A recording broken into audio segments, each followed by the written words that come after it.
Moja është në ditën e saj më të keqe ndoshta, krahasuar edhe me zgjedhjet e fundit apo jo?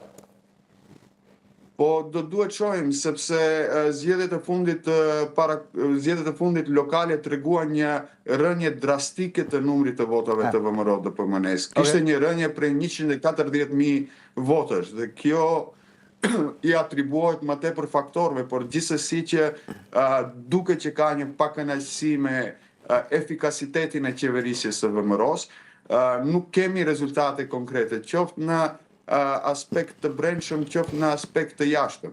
Nëse qeveria paraprake dështonte në politikat e brendshme, të paktën kishte rezultate në politikat e jashtme të shtetit. Kjo qeveri po dështon edhe brenda vendit, edhe jashtë vendit. Brenda vendit nuk ka arritur të bëj delivery, si që thonë amerikanët, të premtimeve kryesore, qoftë për shtetin e së drejtës, qoftë për luftën kundër korrupsionit, qoftë për rritje ekonomike. Pra, të gjithë indikatorët tregojnë që kemi në rastin më të mirë stagnim, në rastin më të keq kthim prapa. Ndërkaq që në politikën e jashtme ne jemi plotësisht të izoluar dhe si një zorë qore e Ballkanit perëndimor, ku tani më hym në të njëjtin bosht, le të themi, strategjik me Budapestin dhe me gjas përfundojmë në Moskë. Ndërkaq që gjithnjë më tepër kemi prezencë të asaj që quhet botë sërbe, dhe atë jo vetëm si në konceptualisht, por me raste konkrete, qoftë përmes hyrjes operatorit telefonik, qoftë përmes hapjes të bankës komerciale Alta Bank, që është e njohur, që është e afërt me Vučićin, dhe gjithsesi që rruga europiane është në stagnim të plot dhe nuk duket që do të kemi një lëvizje përpara. Pra, këto janë një sër indikatorësh që kësaj qeverie ja dëmtojnë reputacionin seriozisht dhe në qoftë se nuk do të mbajë zgjedhje të parakohshme, mund të përballet në një kohë tashme me një rënje edhe më të madhe dhe humbje të pushtetit. Dhe gjithsesi që në logjikën e partive politike të cilët shohin para së gjithash interesin partijak dhe personal, ky është një skenar gjithsesi mjaft i mundshëm. Cili do të jetë arsyetimi për shpalljen e këtyre zgjedhjeve, ende nuk e di. Por unë nuk kam dyshim që partitë tona janë mjaft të shkafta në krijimin e arsyetimeve kur atyre ju konvenon. Ndërkohë dalim te kampet shqiptare, çfarë do ndryshojë te kampet shqiptare nëse ke zgjedhje parakohshme? Një mishmash i ri politik, do të thoja një cirk i ri të cilën jemi të destinuar ndoshta edhe për një cikël zgjedhor ta shohim derisa të kemi një pastrim të skenës politike shqiptare.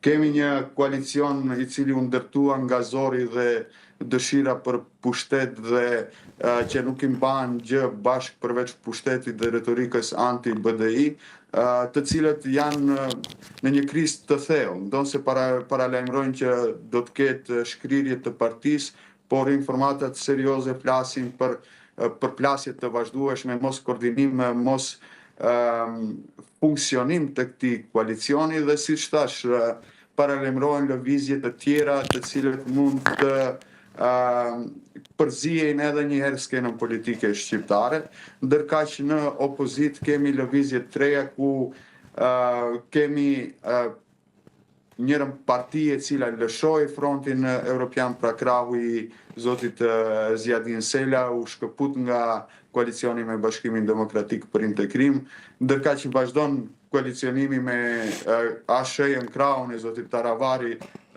funksionimi në bashkëpunim, le ta themi, dhe bashkërendim BDI-n, pra është një mishmash i vërtet politik që shqiptarët i bën plotësisht të defaktorizuar karshi faktorit politik Maqedonas dhe i vendos në pozicion që të trajtohen si lecka në pazarin politik. Pra, sot ne kemi folur edhe më herët bashkë me ju thimi, Zoti Mickovski ka arritur që nesër eventualisht nëse do të del një nga partitë e koalicionit vlen për qeverie, do të jetë e parëndësishme dhe nuk do të bëj as pak buj dhe të njëjtët do të mundohet të zëvendësoj me ndonjë faktor tjetër politik. Pra, pesha politike e shqiptarëve është kthyer në transakcion për ca foteli e pushtetit dhe ca interesa personale të liderëve politik.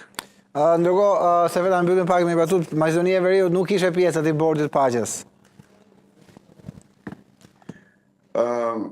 Ironia më e madhe është që qeveria e zotit Mickovski dhe zoti Mickovski vetë vendosën të gjithë bastin tek administrata e zotit Trump, mirë po si që duket bashkë me zotin Vučić dhe lider tjerë të rajonit nuk do të dalin të kënaqur nga ky bast, sepse në radhë të parë zoti Trump dhe administrata e tij shohin interesat strategjike të shtetit të tyre.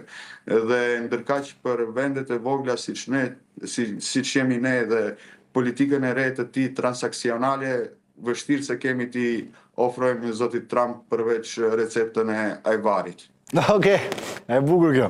Sever, shumë faleminderit. Gjithmonë kënaqësi të bisedoj me ty. Të uroj një ditë të mbarë dhe një javë mbarë. Përshëndes. Faleminderit.